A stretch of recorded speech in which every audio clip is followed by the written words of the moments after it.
அல்லாஹ்வின் தூதர் ஸல்லல்லாஹு அலைஹி வஸல்லம் அவர்கள் கூறினார்கள், ஆதமுடைய மகனின் மனிதன் ஒவ்வொரு செயலும் அவனுக்கே உரியதாகும்.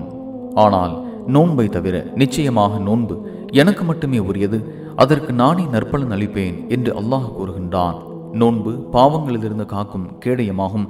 எனவே உங்களில் ஒருவர் நோன்பு நோற்றால் அவர் கெட்ட பேச்சுகளை பேச வேண்டாம், கூச்சலிட்டு சச்சரவு செய்ய வேண்டாம்.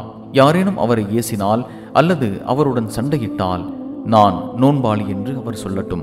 முஹம்மதின் உயிர் எவன் கையில் உள்ளதோ அவன் மீது சத்தியமாக, நோன்பாளியின் வாயிலிருந்து வீசும் வாடை அல்லாஹ்விடத்தில் கஸ்தூரியின் மனத்தை விட நறுமணமிக்கதாகும். நோன்பாளிக்கு 2 மகிழ்ச்சிகள் உள்ளன. நோன்பு திறக்கும் போது அவர் மகிழ்ச்சி அடைகின்றார், தம் இறைவனை சந்திக்கும் போது நோன்பின் காரணமாக அவர் மகிழ்ச்சி அடைகின்றார். இதை அபூ ஹுரைரா ரலியல்லாஹு அன்ஹு அவர்கள் அறிவிக்கின்றார்கள். ஸஹீஹுல் புகாரி 1904.